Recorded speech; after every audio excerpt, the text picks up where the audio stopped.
Hello students, how are you? I am Anmol sir. मेरे channel future vision classes पर आप सभी का स्वागत है। मैं आपके लिए लेकर आया हूँ, आपने जैसा कि मेरी फर्स्ट वीडियो देखी है, नेल्सन मंडेला के द्वारा लिखा गया लेसन है a long walk to freedom. तो उसका रिमेनिंग पार्ट यानी कि शेष बचा हुआ भाग मैं आपके सामने फिर लेकर पेश हुआ हूँ students. A few moments later, we all lifted our eyes in awe as a spectacular array of South African jets, helicopters, and troop carriers rode in the perfect formation over the Union buildings. कुछ ही पल के पश्चात हम सभी ने विस्मय के साथ अपनी आंखें ऊपर की ओर उठा ली जब दक्षिण अफ्रीका के जेट विमानों, हेलीकॉप्टरों और सैनिक यानों का एक भव्य समायोजन एक पूरे तालमेल के साथ यूनियन भवनों के ऊपर से गुजरा। It was not only a display of pinpoint precision and military force, but a demonstration of the military's loyalty to the democracy to a new government that had been freely and fairly elected. यह केवल एक सही एवं उचित सैनिक ताकत का दिखावा नहीं था, परंतु यह प्रजातंत्र, एक नई सरकार जो स्वतंत्र और निष्पक्ष रूप से चुनी गई थी, उसके प्रति सेना का समर्पण था। Only moments before, the highest generals of the South African Defence Force and Police, their chest badges with ribbons and medals from days gone by, saluted me and pledged their loyalty.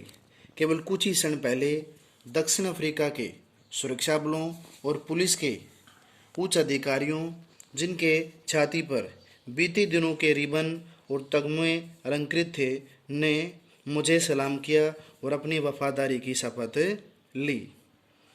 I was not unmindful of the fact that not so many years before they would not have saluted but arrested me.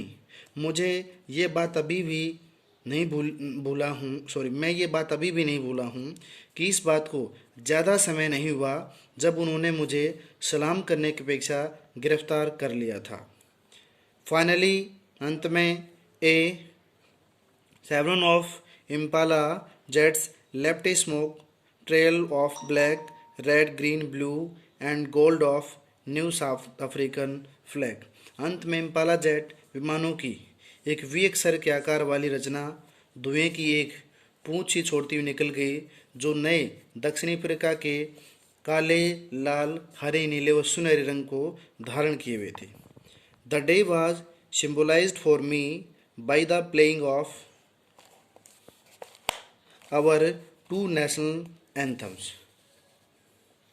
वह दिन मेरे लिए एक प्रतीक बन गया क्योंकि उस दिन दो राष्ट्रगीत गाए गए। And the vision of whites singing Nkosi Sikelel' Africa and black singing Die Stem. गोरों का अफ्रीकन सौपन वाला राष्ट्रगान नकोसी सेकले अफ्रीका और कालों का राष्ट्रगान डाई स्टेम गणतंत्र का पुराना राष्ट्रगान। The old anthem of the republic, although यद्यपि that day neither group knew the lyrics of the anthem they once despised, they would soon know the words by heart. यद्यपि उन दिनों में से किसी को भी उस गीत के स्वरों का ज्ञान नहीं था जिसे वे लंबे अरसे से घृणा करते चले आ रहे थे, उन्हें शीघ्र ही उसकी ये शब्द जुबानी याद हो जाएंगे, यानी कि वो कंठस्थ हो जाएंगे। On the day of the inauguration I was overwhelmed with a sense of history. उद्घाटन समारोह के दिन मैं ऐतिहासिक भावना से भरा हुआ था।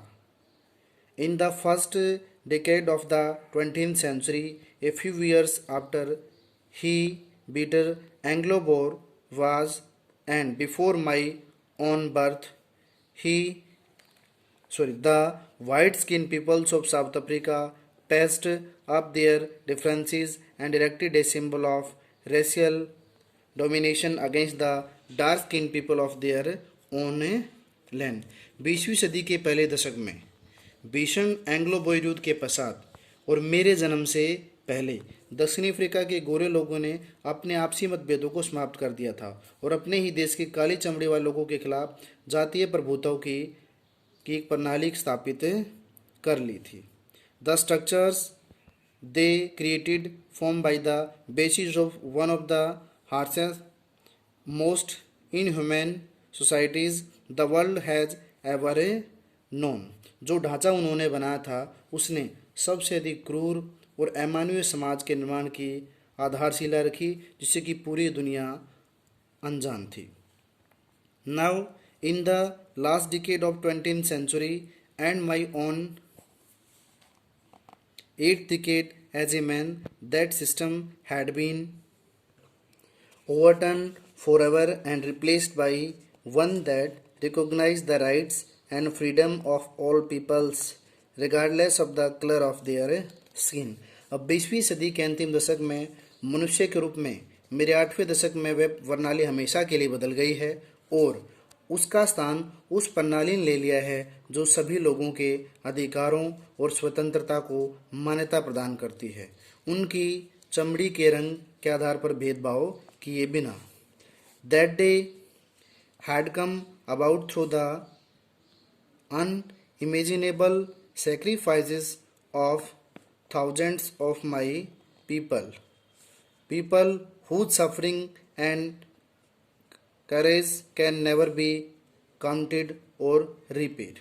वह दिन मेरे हजारों लोगों के अकल्पनीय बलिदानों के परिणाम स्वरूप आया था. वे लोग जिनकी पीड़ा और बलिदान की न तो कभी गणना की जा सकती है और न ही उसकी कभी क्षतिपूर्ति की जा सकती है. I felt that day as I have on so many other days that I was simply the sum of all those African patriots who had gone before me. उस दिन मुझे लगा जैसा कि मुझे अन्य दिनों में लगा है कि मैं उन सभी दक्षिणी अफ्रीकी देशभक्तों का मिश्रण हूँ जो मुझसे पहले हो चुके थे. That long and noble line ended and now began again with me. वह लंबी और श्रेष्ठ पंक्ति समाप्त हो चुकी थी और अब मेरे साथ दोबारा से शुरू हो गई थी. I was pained that I was not able to thank them and that they were not able to see what their sacrifices had wrought. मुझे पीड़ा हो रही थी कि मैं उनका धन्यवाद नहीं कर सकता था और यह नहीं देख सकते थे कि उनके बलिदानों ने क्या कर दिखाया. The policy of apartheid created a deep and lasting wound in my country and my people. रंग भेद की नीति ने मेरे देश के लोगों को एक बहुत ही गहरा और स्थायी घाव पहुंचाया था. All of us will spend many years. हम सभी ने अनेक वर्ष बिताए, if not generations, recovering from that profound hurts. हम सभी को उस गहरे गांव से उबरने के लिए अनेक पीढ़ियां नहीं तो अनेक वर्ष लग जाएंगे. But the decades of oppression and brutality had another unintended effect, and that was that it produced the Oliver Tambos, the Walter Sisulus, the Chief Lithulis, the Yusuf Dadus, the Baram Fishers, and Robert Sobuquets of our time, men of such extraordinary. लेकिन इस जुल्म और दमन ने अनेक दशकों से एक अन्य वांछित प्रभाव डाला और वह ये था कि Oliver Tambo, Walter Sisulu, Chief Luthuli, Yusuf Dadoo और ब्रैम फिशर्स, रॉबर्ट सोबुक्वेट जैसे व्यक्ति पैदा कर दिए जिनके असाधारण साहस और बुद्धि और उदारता वाले व्यक्ति शायद ही कभी दिखाई देंगे. Perhaps it requires such depths of operation to create such heights of character. शायद इतने ऊंचे चरित्र को प्राप्त करने के लिए इतने गहरे दमन की आवश्यकता होती है. My country is rich in the minerals and gems that lie beneath its soil, but I have always known that its greatest wealth is its people, finer and truer than the purest diamonds.